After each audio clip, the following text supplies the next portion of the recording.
Meus amados irmãos, a paz do Senhor, com muita alegria que nós estamos aqui neste domingo, começando o estudo de mais uma lição da nossa querida e abençoada Escola Bíblica Dominical. Antes de nós vermos o assunto desta manhã, feche os seus olhos, vamos orar juntamente comigo para que Deus nos dê a sua graça para compreendermos este assunto, irmãos? Feche os seus olhos e ore comigo.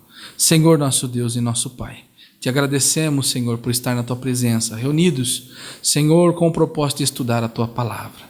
Ajuda-nos nesta manhã, nos dê, Senhor, misericordiosamente, uma porção da Tua sabedoria, da Tua graça, para compreendermos este assunto. Senhor, somos Teus filhos, Teus servos, Teus alunos, ensina-nos, nos faça gravar em nosso coração tudo o que aprendemos. E o melhor, Senhor, nos dê as estratégias necessárias para colocar em prática tudo o que nos ensinares. É o que nós pedimos e em nome de Jesus agradecemos. Amém. Meus irmãos, hoje nós vamos estudar a lição de número 5, que vai falar sobre o avivamento na vida da igreja.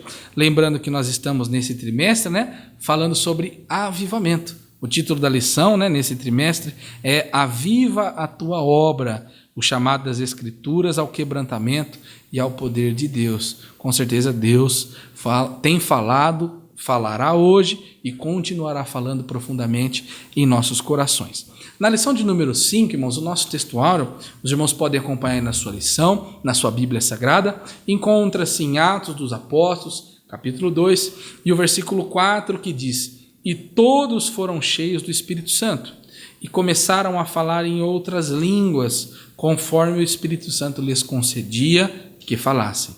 A nossa verdade prática diz que ao longo dos anos, a igreja experimenta avivamentos por meio do batismo no Espírito Santo e da atualidade dos dons espirituais. Glórias a Deus. Faremos nesse momento, irmão, a leitura bíblica em classe, que encontra-se em Atos dos Apóstolos também, no capítulo 2. Nós leremos dos versículos 1 até o versículo de número 13. Uma leitura um pouco extensa, irmãos, mas indispensável, muito importante para a compreensão do assunto desta manhã. Leia comigo, irmão, Atos 2, a partir do versículo 1. Cumprindo-se o dia de Pentecostes, estavam todos reunidos no mesmo lugar. E de repente veio do céu um som como de um vento veemente e impetuoso, e encheu toda a casa em que estavam assentados. E foram vistas por eles línguas repartidas como que de fogo, as quais pousaram sobre cada um deles, e todos foram cheios do Espírito Santo, e começaram a falar em outras línguas, conforme o Espírito Santo lhes concedia que falassem.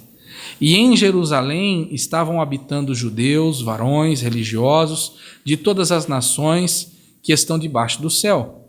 E correndo aquela voz, ajuntou-se uma multidão que estava confusa, porque cada um os ouvia falar na sua própria língua, e todos pasmavam e maravilhavam, dizendo uns aos outros: Pois que não são galileus todos esses homens que estão falando?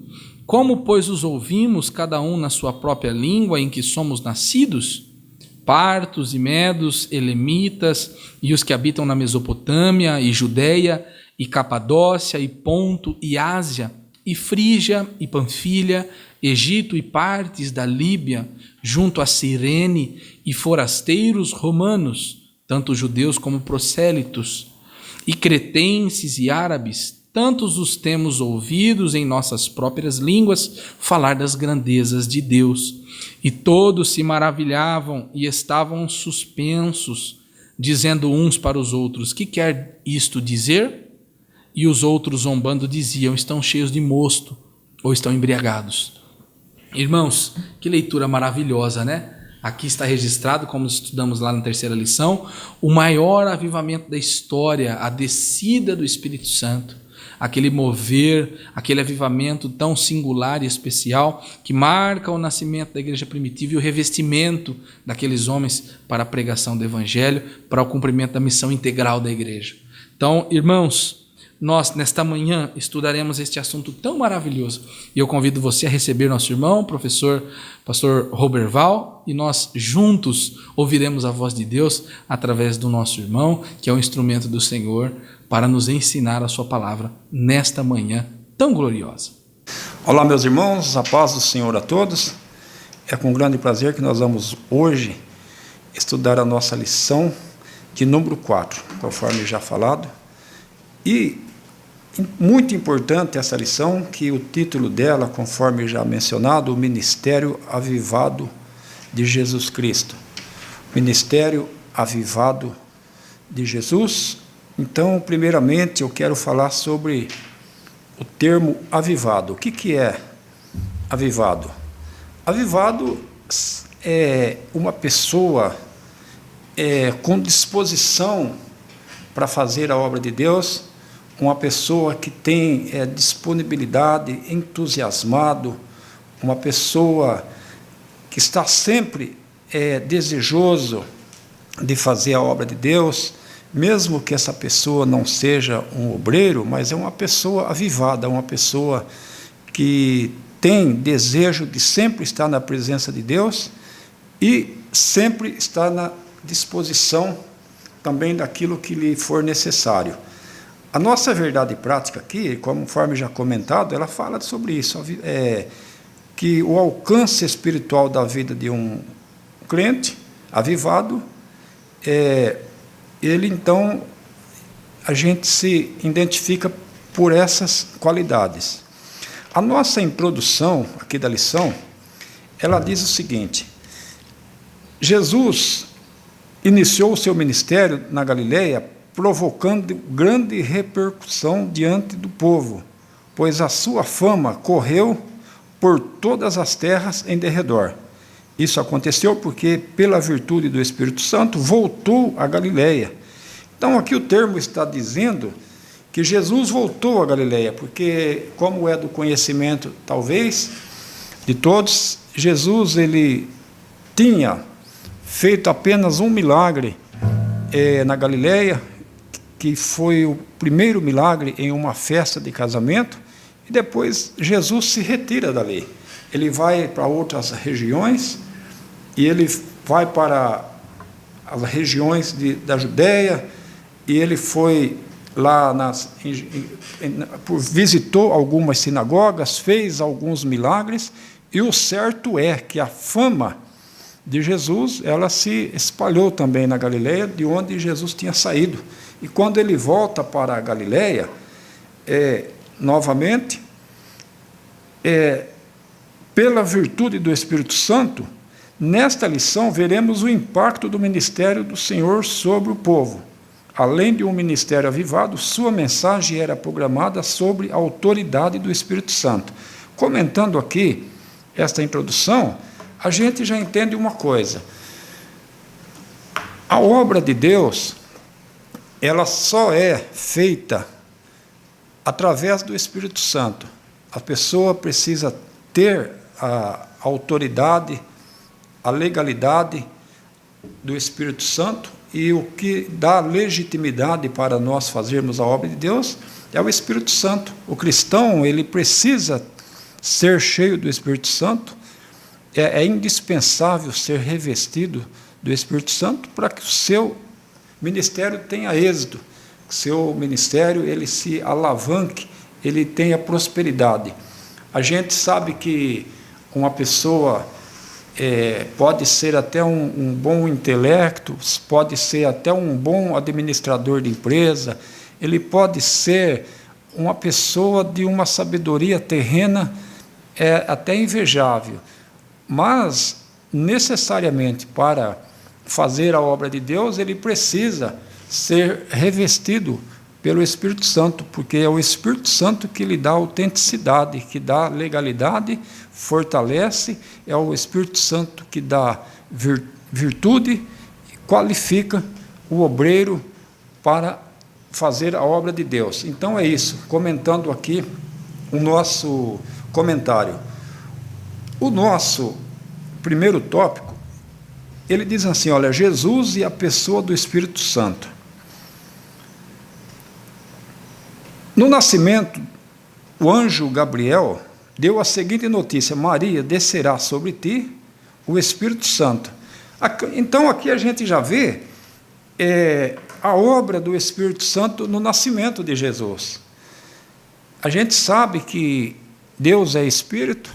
Lá no princípio do mundo, a Bíblia diz que o Espírito de Deus pairava sobre a face das águas, e durante o ministério dos profetas, Deus ele usava os profetas para falar com a humanidade. Antes, o próprio Deus ele tomava a forma humana para falar com as pessoas. Isso aconteceu com Abraão e outros relatos na Bíblia, porque Deus é Espírito. E quando Deus fala através dos profetas, Deus usa os profetas para falar com a humanidade. E depois de Malaquias, o último profeta da Antiga Aliança, a Bíblia relata que houve ali um silêncio de aproximadamente 400 anos, sem Deus falar com o povo. Deus ficou em silêncio.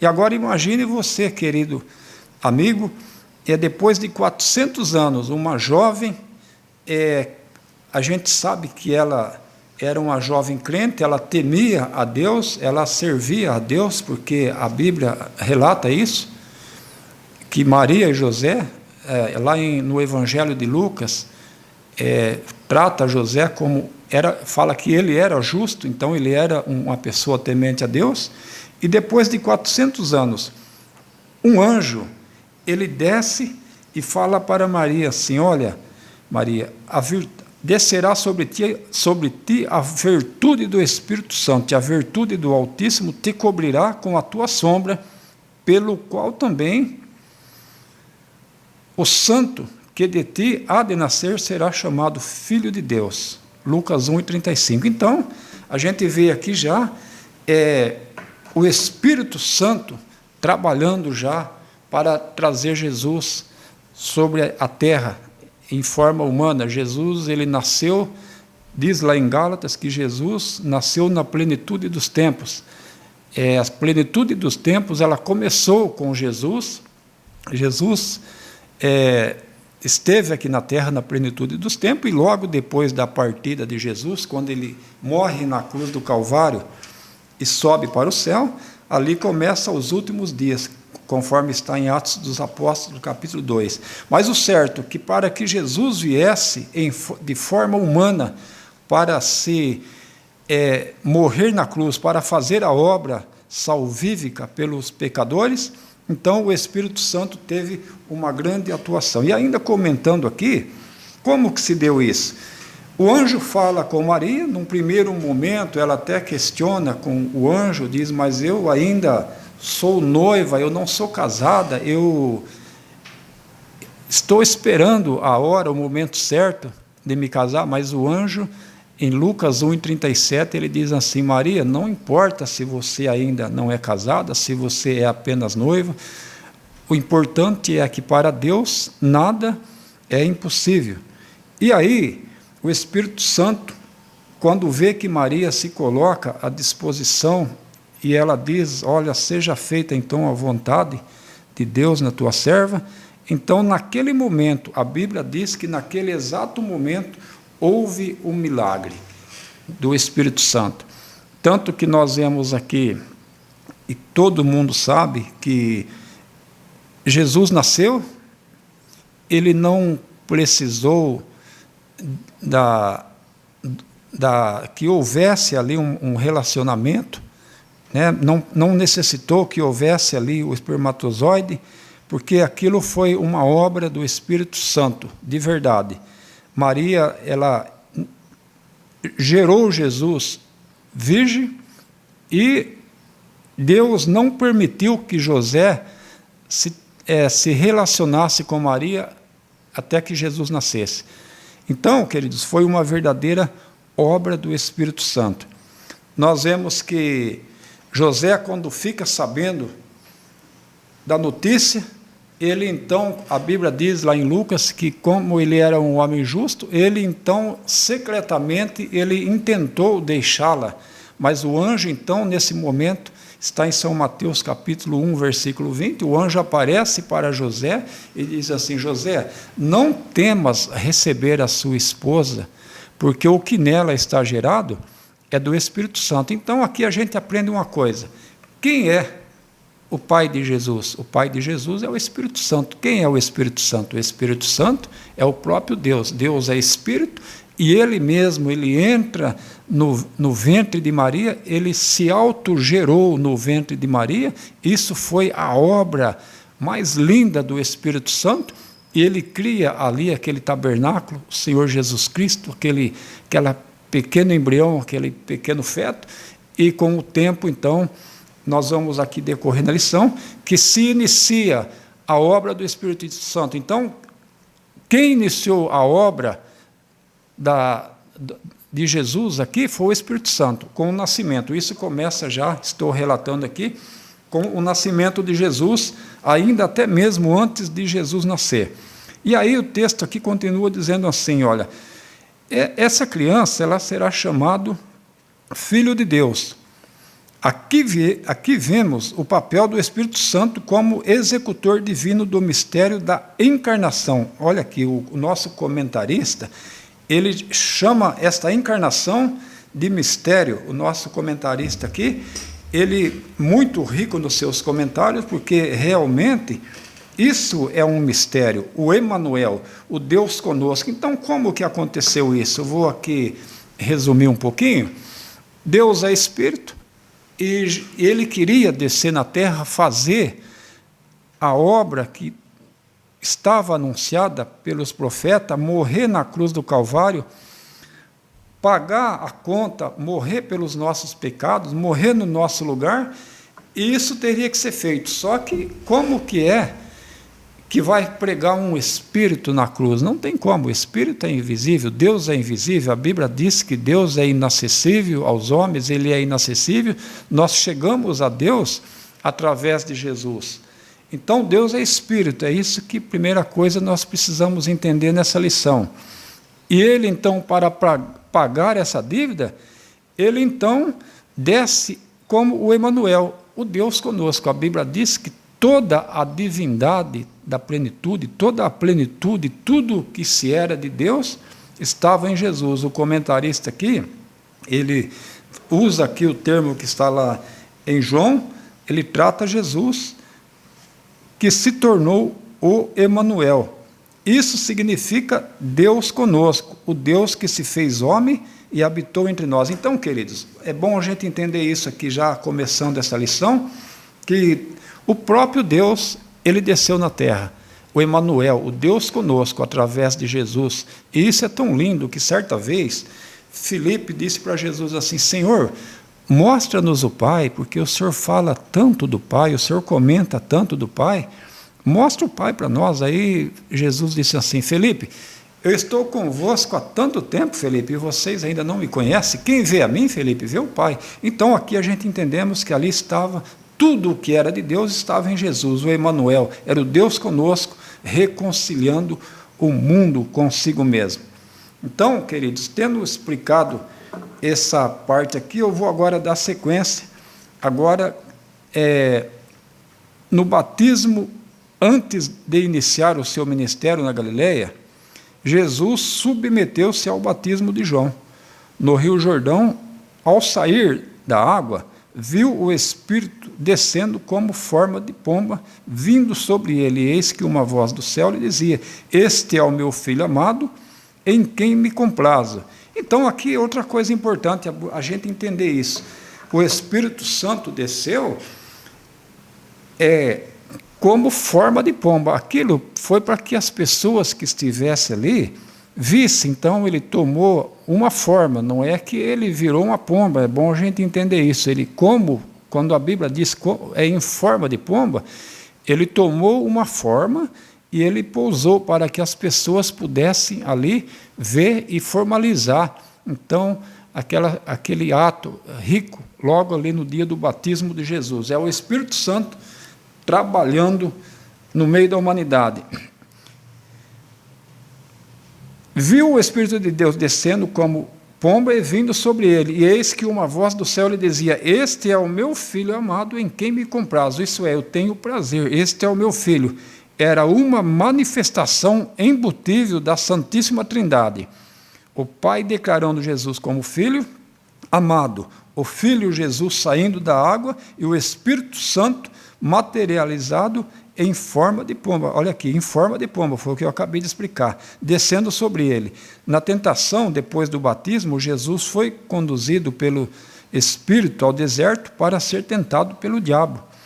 Então, queridos, aqui a gente entende agora que tudo o que se era de Deus estava em Jesus. Jesus era o próprio Deus, o Espírito de Deus estava em Jesus, e ali eles formavam a Trindade, Pai, Filho e Espírito Santo, que também é bom a gente explicar isso aqui, que Pai, Filho e Espírito Santo são atributos de Deus, forma uma Trindade. Deus se revelou como Pai no passado, como Filho na plenitude dos tempos, e hoje Ele está entre nós como Espírito Santo. Então, tudo isso é Deus, é um único Deus que se manifesta como Pai, Filho e Espírito Santo.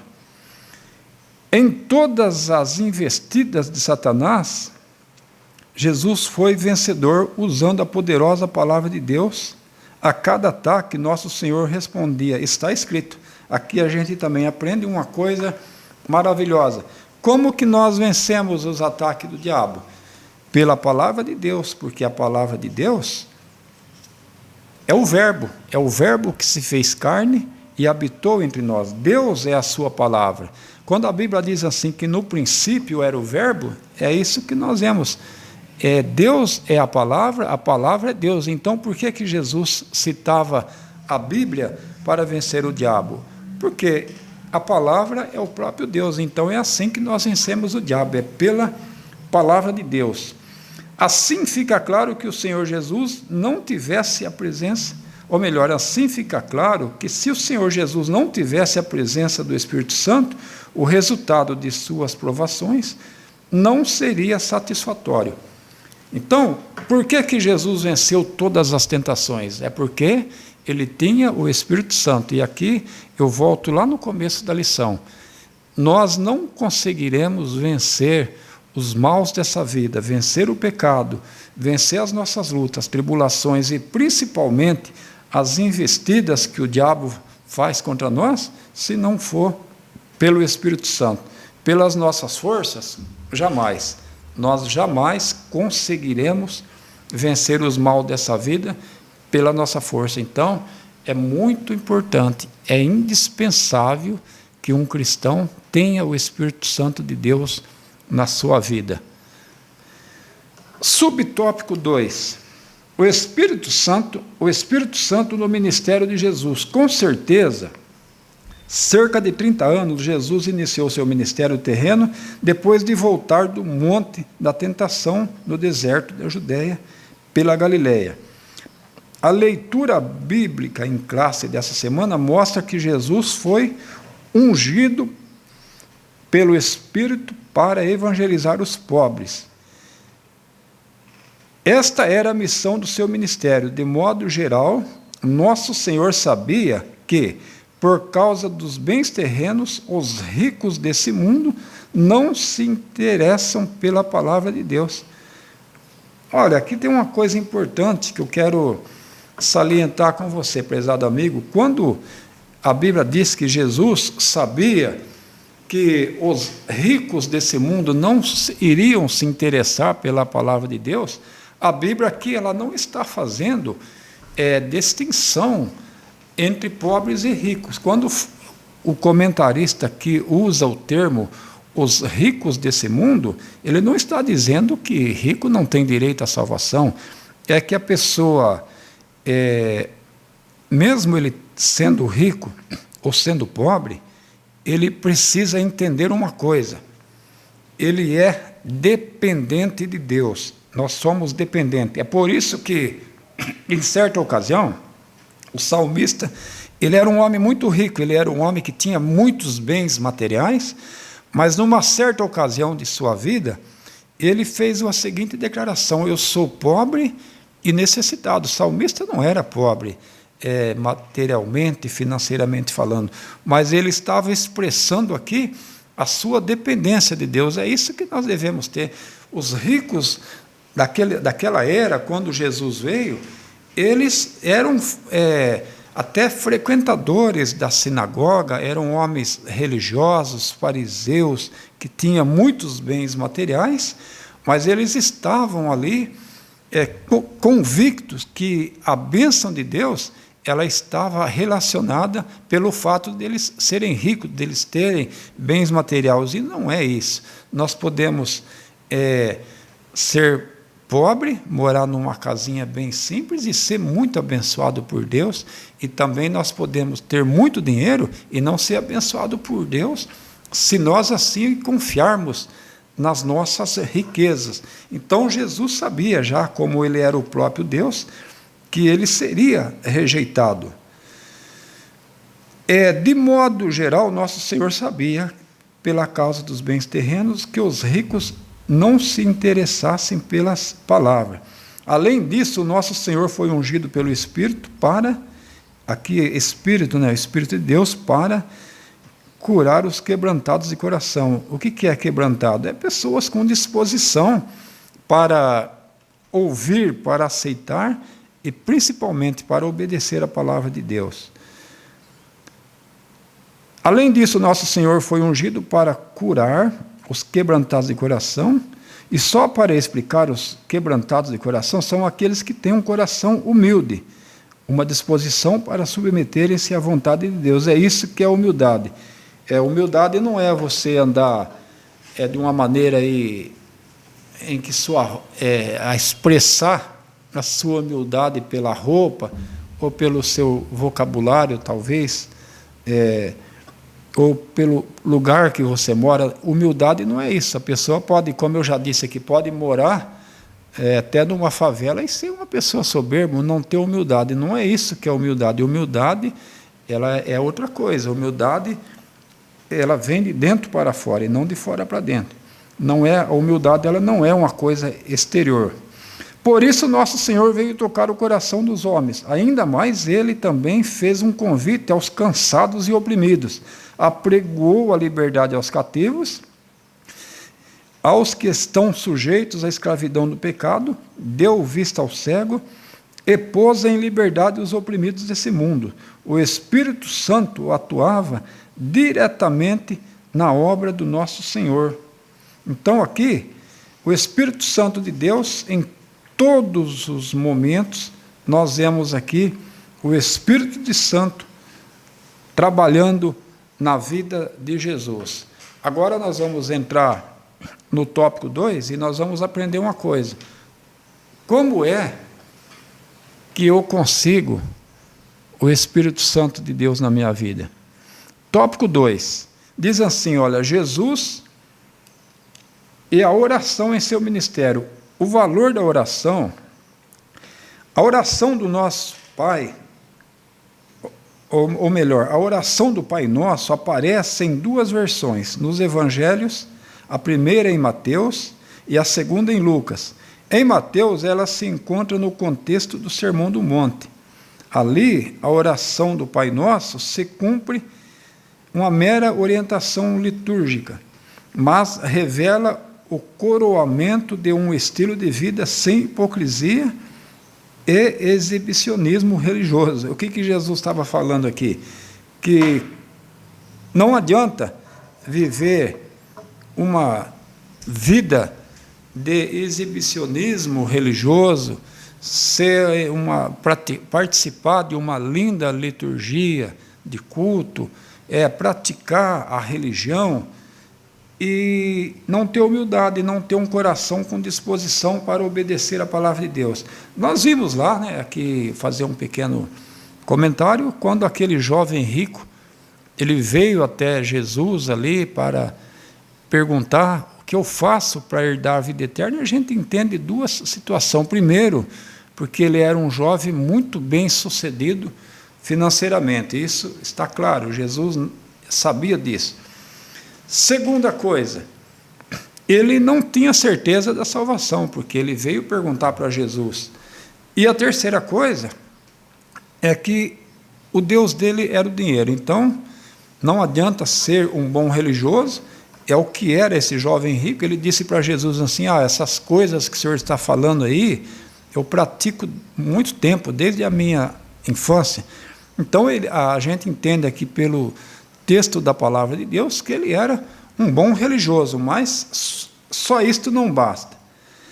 Dessa forma, uma pessoa avivada se dirige a Deus como o Pai Nosso, santifica o nome dele, deseja a vinda do reino, anela por viver a vontade de Deus, a cada dia está na dependência do Senhor.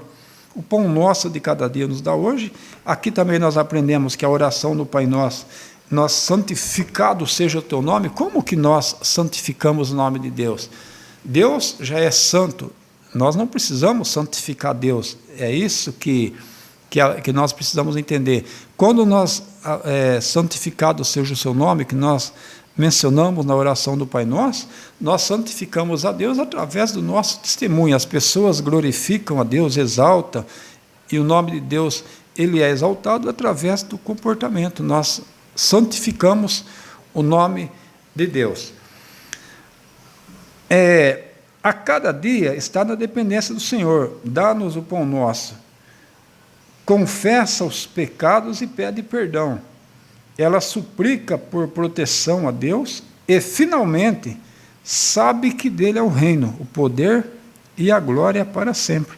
Esta oração revela uma vida humilde e quebrantada diante de nosso Deus.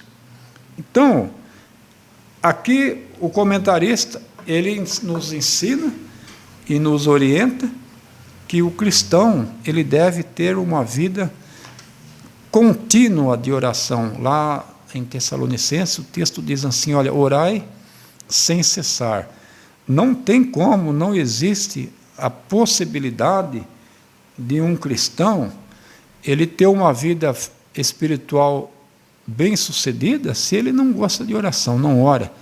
Ele não ora em casa, ele não ora na igreja ele acha que pelo fato dele ser uma pessoa ativa na igreja, talvez ocupar algum cargo na igreja, ou um ministério, ele acha que isso o qualifica para ter uma vida bem-sucedida espiritualmente. Não. Tem uma coisa que eu gosto muito de falar, que o fôlego da alma é a oração. Nós, cristãos, respiramos pela oração. Então, esta é uma coisa indispensável que nós, como cristãos... E agora, uma pergunta. Será que Jesus orava como Deus que ele era? Jesus orava e muito. Jesus era um homem de oração. Nós vemos aqui agora entrar no subtópico 2 do segundo tópico. Diz assim, olha, uma vida de oração. Nos evangelhos podemos perceber várias ocasiões de oração no ministério de Jesus. Ele orou para escolher seus discípulos. Isso está em Mateus 12:16. Jesus orava e orava muito. A gente hoje acha que a gente ora muito. Às vezes a gente vem aí para uma vigília, né, hora das 11 da noite, ou das 10 até a 1 da manhã, e a gente acha, às vezes, nós pensamos que nós oramos muito, mas isso não chega nem perto de Jesus, porque Jesus, ele orava muito. Aqui no texto, se você ler esse texto aqui de 6 e 12, nós vamos entender, até o 16, que Jesus, ele foi orar, e ele orou a noite inteira. A Bíblia diz aqui que Jesus passou toda a noite em oração, e depois ele sai da oração, e então ele escolhe os seus 12 discípulos, ao qual chamou de apóstolo.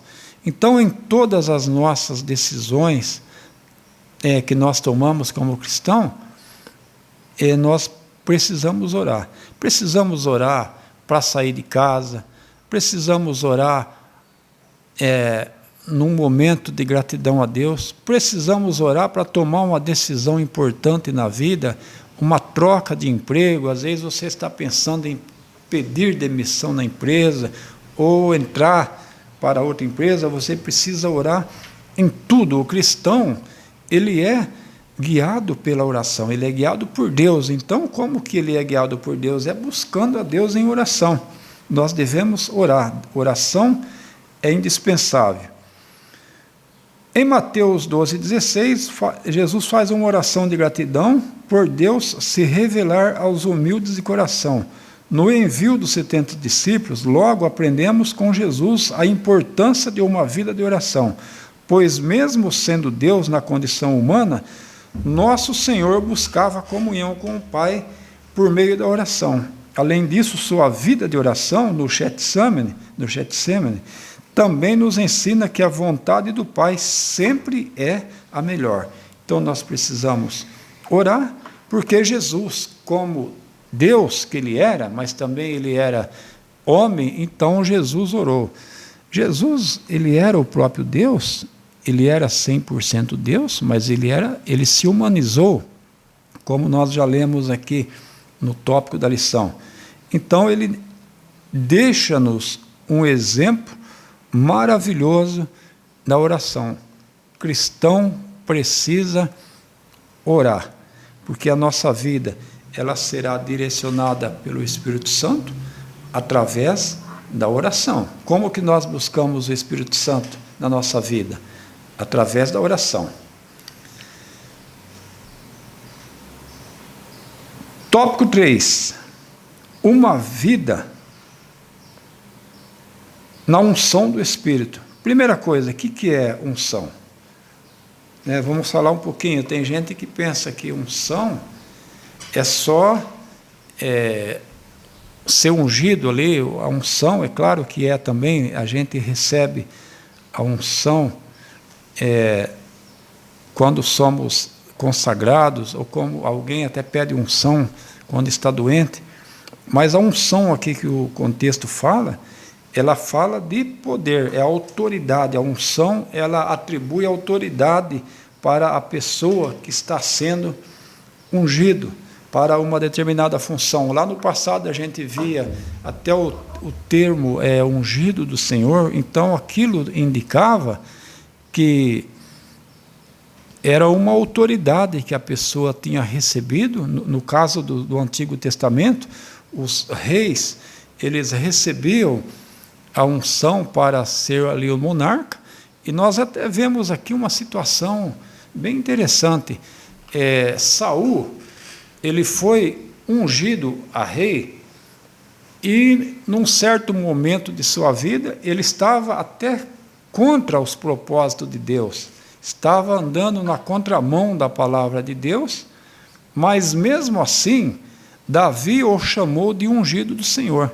Vocês entendem o que era isso? O que Davi estava dizendo? Davi estava dizendo assim, olha, ele está nesse governo porque quem deu essa autoridade para ele não foi eu, essa autoridade veio de Deus. Então, a unção, ela, aqui no contexto bíblico, ela fala de poder, de autoridade. Quando alguém é ungido para uma determinada função, ele recebeu, então, a autoridade para uma determinada coisa. Então, aqui o tópico 3 diz assim, uma vida na unção do Espírito. E essa autoridade é do Espírito Santo. Olha. Com unção, nos referimos a uma vida de serviço sobre a confirmação do Espírito Santo. A semelhança da atuação do Espírito Santo no ministério de Jesus. Então, nós vimos que Jesus, ele teve uma vida, um ministério todo sobre a autoridade do Espírito Santo. Tanto que a Bíblia diz que Jesus nunca pecou. Por quê? Porque ele tinha o Espírito Santo, e ele era o Cordeiro de Deus, imaculado. Não foi achado nele culpa alguma, porque ele era 100% Deus e 100% homem que orava. A unção do Espírito Santo Na vida de um obreiro, agora isso aqui é muito interessante. O obreiro tem muitas atribuições na obra do Senhor. Ele exerce a liderança administrativa, a atividade do ensino e alguns até mesmo da música cristã. Olha, é muito interessante isso aqui, viu? Por isso, é muito fácil essas atividades caírem na rotina e se tornarem meramente burocráticas. Então, o que o comentarista aqui, muito lindo, eu gostei muito desse comentário aqui do nosso comentarista, porque o obreiro tem muitas atribuições na obra do Senhor, ele exerce a liderança administrativa, mas isso corre um risco de cair simplesmente numa mera liturgia, numa mera religiosidade, se ele não tiver a unção do Espírito Santo, se ele não tiver a autoridade do Espírito Santo. E nós vemos aí hoje muitas igrejas caindo por terra, está em situação difícil, não estou falando aqui de situação material, econômica, estou falando de situação espiritual. Tem igrejas que, falando de situação econômica, vai até bem, mas a parte espiritual tem se declinado. Por quê? Porque o líder, o obreiro, se ele não tiver a unção do Espírito Santo, ele perde a legitimidade, ele perde a legalidade de Deus, ele perde a autoridade do Espírito Santo, então ele vai querer fazer a obra de Deus simplesmente pela prática, e isso não funciona. Eu já tenho visto isso, e isso não dá certo. Fazer a obra de Deus somente pela prática não dá certo. Um obreiro também ele não pode ser consagrado. A Bíblia diz aqui que Jesus ele passou uma noite inteirinha para escolher os seus discípulos. Nós lemos aqui no texto, no tópico.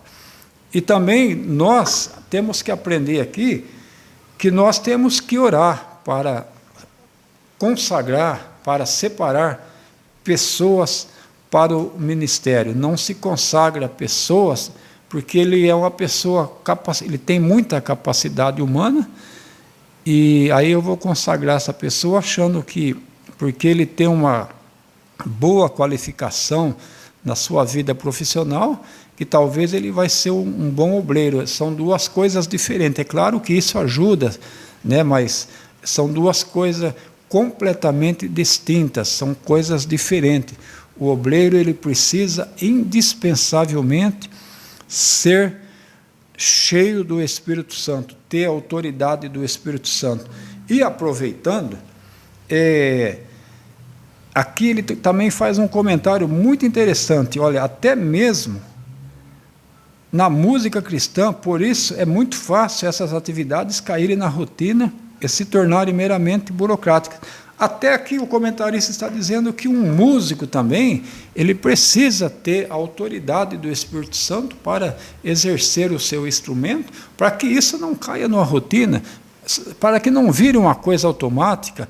Um músico pega lá o seu instrumento, seu teclado, seu trompete, seu baixo, seja lá o que for, e pega e vai para a igreja, e ele acha que tudo é automático, ele acha que por ele executar um instrumento na casa de Deus, e até também hoje, né, tem muitos bons músicos, isso a gente vê nas igrejas, ele acha que por ele ser um bom músico, também isso vai funcionar. Na casa de Deus, precisa ter autoridade. Por que é que Davi ele conseguia expulsar o espírito mal da vida de Saul com seu instrumento? Será que é porque Davi tocava de um jeito diferente? Ou Davi tocava extremamente bem? Ou porque ele era o melhor músico da região? Não, a gente não sabe, a Bíblia não fala isso, mas uma coisa nós entendemos aqui, que Davi expulsava o demônio porque Davi já tinha o Espírito Santo de Deus na sua vida. Então, o músico, nós aprendemos uma coisa aqui, execute seu instrumento também com a autoridade do Espírito Santo. Ore antes de vir para o culto, antes de exercer o seu ministério na música, ore que você será muito bem-sucedido. Mas o obreiro ungido sabe que o Espírito Santo renova as suas forças. Não permite que veja a obra do Senhor com mero olhar humano. Olha aí, um obreiro que tem a autoridade do Espírito Santo, ele não vai enxergar a obra de Deus com um olhar humano, tratar a obra de Deus como uma propriedade, como Pedro ensina lá em uma das suas cartas, olhar para a obra de Deus como algo material. Não, o obreiro que tem o Espírito Santo de Deus, ele vai olhar para a obra de Deus com um olhar inteiramente espiritual, se assim ele for inteiramente cheio do Espírito Santo, se ele for qualificado pelo Espírito Santo de Deus.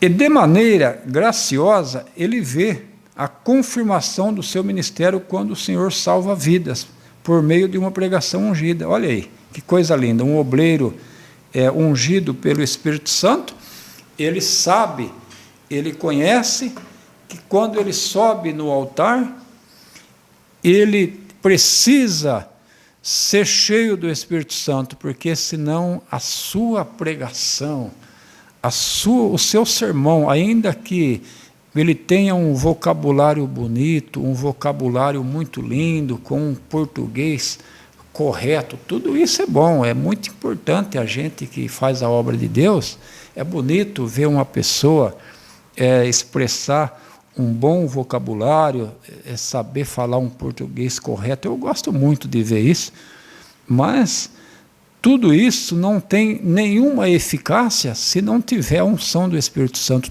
Tudo isso, todas essas boas qualidades, essas prerrogativas, elas perdem a eficácia se o obreiro não tiver a autoridade do Espírito Santo. Então é muito bom, isso é muito forte, fala profundamente em nossos corações. Obreiro indispensavelmente precisa ter uma vida de oração, ter uma vida cheia do Espírito Santo, ser separado desse mundo, não ficar no meio da bagagem, envolvido com as coisas desse mundo, e ter uma vida pautada, dando sempre prioridade para a obra de Deus. Quando crentes mudam de atitudes por causa de um ensino pregado pelo Espírito Santo. Olha, quando há edificação espiritual por meio de um louvor bem executado na presença de Deus. Aqui está falando do músico. Quando o músico ele é cheio do Espírito Santo, também Deus opera através do seu instrumento. Deus salva vidas. Você olha uma pessoa tocar um instrumento, aquilo fala forte em seu coração, porque a pessoa que está executando aquele instrumento, ele é um servo de Deus, ele tem uma vida de oração, ele tem uma vida separada do mundo. Mas todo esse bem do Senhor, inevitavelmente, é acompanhado de uma vida piedosa. Por isso, o obreiro do Senhor não deve negligenciar a oração, o jejum e o estudo devocional da palavra de Deus. Então está aqui nosso comentarista, que coisa linda. Eu estou aqui nesta manhã, neste dia, ou melhor, ensinando a palavra de Deus, mas eu também estou me alimentando, porque o obreiro, ele não pode negligenciar a oração, o jejum e o estudo devocional da palavra de Deus. Primeiramente, a oração e o jejum. Jesus, certa vez, ele disse assim que ele disse para os discípulos, porque os discípulos eles estavam ali tentando expulsar um demônio, e quando Jesus chega, as pessoas reclamam com Jesus: olha, pedimos para os seus discípulos expulsar o demônio, mas eles não conseguiram. Então, depois os discípulos interrogam Jesus e queriam saber por que eles não conseguiram. Aí Jesus disse assim: olha, tem essa classe de demônios que precisa ser expulso apenas com oração e jejum. Então, como que a gente entende isso? Por exemplo, eu encontro uma pessoa endemoniado numa visita ou na igreja, se aparecer na igreja, como que eu vou explicar? Você espera aqui que eu vou lá jejuar, eu vou consagrar minha vida, eu vou orar bastante, eu vou jejuar bastante e depois eu venho e expulso o demônio. Não, não é isso que Jesus está dizendo. Ele está dizendo que nós, obreiros, e crentes também, cristãos, né, mas mais especificamente obreiros, deve ter uma vida contínua de oração, deve ter uma vida contínua de jejum, isso é sempre, de tempos em tempos, com frequência, para que em uma ocasião dessa, você não seja até mesmo envergonhado, porque essa autoridade Deus nos dá através da oração, através de uma vida de jejum. Está claro aqui no tópico da lição, isso também está na Bíblia, que certos espíritos maus eles só são expulsos através de oração e jejum. Mas volto a dizer, não espere aparecer um demônio, uma pessoa endemoniada, para você ir lá orar e jejuar para depois voltar a expulsar o demônio. Não, você precisa já estar preparado para esse momento. Pode ser que nunca apareça, mas você pode se deparar com uma situação dessa. Segundo tópico, do nosso tópico 3, diz assim, olha, a unção do Espírito Santo na vida do crente. Agora aqui é com você, tá? Viver uma vida na unção do Espírito Santo é privilégio apenas dos que exercem a vocação ministerial na igreja local. Ou melhor, viver uma vida na unção do Espírito não é privilégio apenas do que exerce uma vocação ministerial na igreja local. A palavra de Deus diz que nós somos o sacerdócio real chamados para anunciar as virtudes daquele que vos chamou das trevas para a maravilhosa luz. Pedro 2,9. Então, o que está dizendo agora? O nosso comentarista ele está agora abrangendo toda a igreja, toda a membresia da igreja. Ter uma vida de oração, uma vida de jejum, uma vida de santificação, isso não é um privilégio. Aqui é até bom, lindo isso que o comentarista chama de privilégio.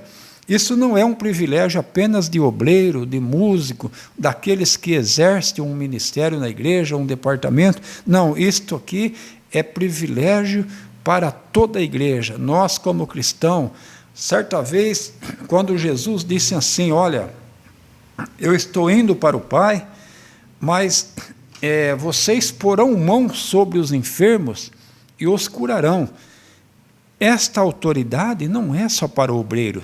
Essa autoridade, essa atribuição não é apenas para o obreiro. Jesus aqui ele está dando essa autoridade para toda a igreja, e porão mão sobre os enfermos e os curarão. Então, creia nisso. Se você tiver uma vida de oração, uma vida de jejum, uma vida cristã de frequente oração, Jesus te dá autoridade para que você imponha as mãos sobre os enfermos e os curem. Isto é, a autoridade do Espírito Santo, e ela está abrangente a todos os membros da igreja. Mas, precisamente, Deus chamou a cada crente a comunicar o Evangelho em todos os lugares em que seus pés tocarem. Mas, para isso, a nossa vida deve estar debaixo da unção do Espírito Santo. Então, exercemos a influência poderosa em nossa família, na faculdade, no local de trabalho ou em qualquer esfera da sociedade. Assim seremos testemunhas poderosas de Jesus sobre a unção do Espírito Santo. Então, queridos, aqui o comentarista está atribuindo esse privilégio a todos. Você que é crente, você não precisa ter uma credencial, você não precisa ter um título de obreiro, de pastor, de evangelista. Isto é direito de todos os crentes. Isso está facultado a todos os cristãos, uma vez salvos, uma vez chamados e uma vez comprado e lavado pelo sangue de Cristo, salvo. Isto é direito de todos vocês. Então, que Deus nos abençoe, que esta lição sirva para a edificação da nossa vida espiritual. Vivamos uma vida de oração, oramos o tempo todo, porque Jesus está prestes a voltar. E Jesus disse: orai e vigiai, para que nunca entreis em tentação. Que Deus abençoe a todos, muito obrigado a todos, que Deus os abençoe em nome de Jesus. Amém. Glórias a Deus. Meus irmãos, que lição maravilhosa, né? Como Deus falou poderosamente a nossos corações e nossas vidas, e que nós busquemos o Senhor, irmão, sempre, para termos uma vida cristã avivada, para cumprirmos com estes princípios, com esses requisitos, para que tenhamos sempre, né, irmãos, como nos primórdios da igreja, um tempo de avivamento sobre nossa vida, sobre a vida da igreja do Senhor. Meus irmãos, nós encerramos a nossa lição, mas de uma maneira não menos importante, devo lembrar que nós, que somos alunos, amantes da escola dominical, nós podemos também contribuir com a obra de Deus. O irmão pode estar vendo aqui os números das contas da nossa igreja, os irmãos viram a nossa chave Pix, e ali os irmãos podem enviar suas ofertas, seus dízimos, e além de abençoar a obra de Deus e a obra missionária, ser abençoado pelo Senhor, por estar dispondo, né, retribuindo ao Senhor de maneira graciosa, uma pequena porção daquilo que Ele nos dá. Com certeza, Deus tem muito a nos abençoar quando contribuímos com a sua obra. Também, irmãos, faço aqui um convite muito especial para aqueles irmãos e irmãs que estão aqui nos acompanhando e que porventura não conhecem nenhuma de nossa igreja, de nossas igrejas, nunca nos visitou de maneira presencial. Então, se você está aqui comigo acompanhando e estudando a palavra de Deus, venha nos fazer uma visita. Nós temos o nosso templo sede aqui no Bairro Alto, onde os irmãos podem cultuar ao Senhor toda terça, toda quinta-feira, também aos domingos, além de cultuar ao Senhor nas nossas igrejas, nos bairros, em praticamente todos os bairros da nossa cidade, toda quarta, toda sexta-feira, também aos domingos. E lembrando que em todas as nossas igrejas, no domingo pela manhã, nós temos escola bíblica dominical. Enquanto os irmãos estão aqui comigo estudando de maneira online, nós estamos lá nas igrejas de maneira presencial, também aprendendo a palavra de Deus. Venha nos fazer uma visita, você será recebido de uma maneira muito especial, muito carinhosa, e nós com certeza ouviremos juntos a voz de Deus. Terminamos assim a nossa lição, irmãos. Eu quero te convidar para junto comigo orarmos ao Senhor, agradecendo a Ele por esta poderosa palavra, por este poderoso ensino. Feche os seus olhos e vamos juntos comigo orar. Senhor, nosso Deus e nosso Pai, lhe agradecemos, Senhor, por este período que passamos aprendendo a Tua palavra. Ó Deus, bendito, Pai maravilhoso, continua conosco, Senhor, falando em nossos corações, nos dando, Senhor, a capacidade de colocar em prática estes ensinos, a, Senhor, amar e gravar em nossa vida, em nosso coração, o que aprendemos através da Tua santa palavra. Senhor, se conosco, continua, Senhor, nos ensinando, falando de uma maneira especial. Somos carentes, necessitados da Tua ajuda, do Teu auxílio, somos dependentes de Ti. Nos dê um domingo de paz, de alegria, de bênção, abençoando o culto à noite, nossas reuniões. E nós pedimos, Senhor, e já agradecemos em nome de Jesus. Amém. Meu irmão, minha irmã, que você tenha um domingo abençoado, muito feliz. Nós nos vemos daqui uma semana em mais uma lição da Escola Bíblica Dominical, que é a maior escola do mundo. Deus te abençoe.